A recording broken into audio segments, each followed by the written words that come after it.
नागपुर शहर में वाड़ी पुलिस की बड़ी कार्रवाई। चोरी की गई 10 बाइक बरामद कर पुलिस ने एक आरोपी को गिरफ्तार किया है। यह कार्रवाई वरिष्ठ पुलिस निरीक्षक राजेश तटकरे के नेतृत्व में की गई। पुलिस ने आरोपी विजेंद्र उर्फ विजय रंजीत सोनबर से निवासी सावरगांव तहसील नरखेड़ को गिरफ्तार किया। आरोपी ने कबूल किया कि वह सेकंड हैंड गाड़ियों के नाम पर चोरी की बाइक बेचता था। पुलिस ने मेमोरेंडम पंचनामा के तहत पल्सर, स्प्लेंडर, डिस्कवर और अपाचे समेत 10 दोपहिया वाहन बरामद किए, जिनकी कीमत करीब 7.5 लाख रुपए बताई जा रही है। इस कार्रवाई से 5 अलग अलग वाहन चोरी के मामले सुलझाए गए हैं। पुलिस अब आरोपी से और भी मामलों की जानकारी जुटा रही है। आगे की जांच पुलिस कर रही है। स्टार्ट। नमस्कार, मी वरिष्ठ पोलीस निरीक्षक वाडी पोलीस स्टेशन राजेश तटकरे। आज आमच्या डीबी पथकाने एकूण 10 मोटरसायकल जप्त केलेल्या आहेत। आमचे तपास पथकाचे पोलीस हवालदार अजय पाटील यांना मिळालेल्या गुप्त माहितीवरून त्यांनी आरोपी विजेंद्र उर्फ विजय रंजीत सोनबरसे राहणार सावरगाव याच्याबाबत माहिती प्राप्त केली। मिळालेल्या गोपनीय बातमीच्या आधारे त्यांनी सावरगाव येथे जाऊन या आरोपीला ताब्यात घेतलेला आहे।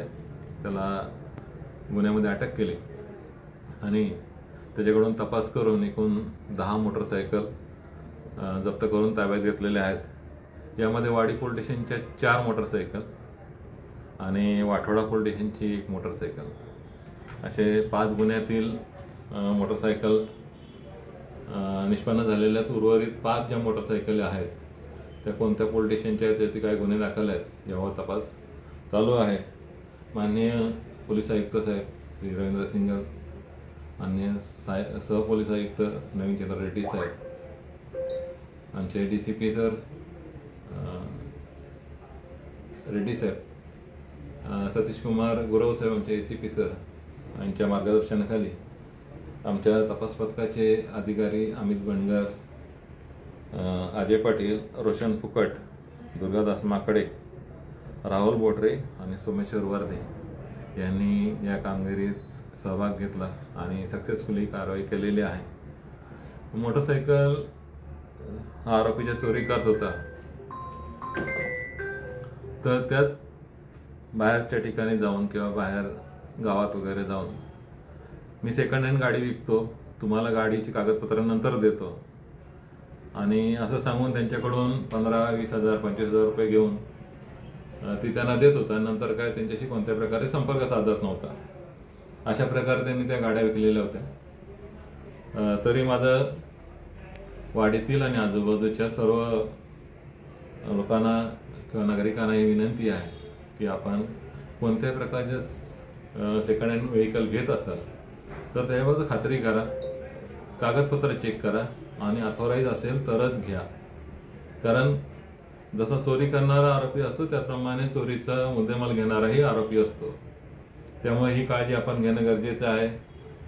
त्यानंतर एखादं वाहन संशयित वाटलं किंवा असं कोणी सेकंड हँड वाहन संशयितरित्या विकत असेल तर त्याबाबतची माहिती त्यांनी कोणत्याही पोलीस स्टेशनला, जवळचं ज्यांचं पोलीस स्टेशन आहे त्यांच्याशी संपर्क साधून त्वरित ही माहिती पोलिसांना दिली पाहिजे, जेणेकरून ज्या चोरी झालेल्या वाहनं आहेत त्यांच्यावर तपास करता येईल किंवा त्यांचा शोध लावता येईल। आणि महत्त्वाचं म्हणजे सर्व नागरिकांनी जर आपले पार्किंग, जसं घरात CCTV लावतो त्याप्रमाणे पार्किंग आणि घराच्या बाहेर जर CCTV लावला तर तो आमच्या तपासाचा मदत करणारा एक घटक होऊन जातो आणि पुराव्याच्या दृष्टीने ते महत्त्वाचं असते। तर सर्व नागरिकांना ही विनंती राहील की त्यांनी CCTV आपल्या जसं घरात लावतो त्याप्रमाणे आपल्या पार्किंगमध्ये आणि आजूबाजूच्या परिसरात लावा। जय हिंद, जय महाराष्ट्र।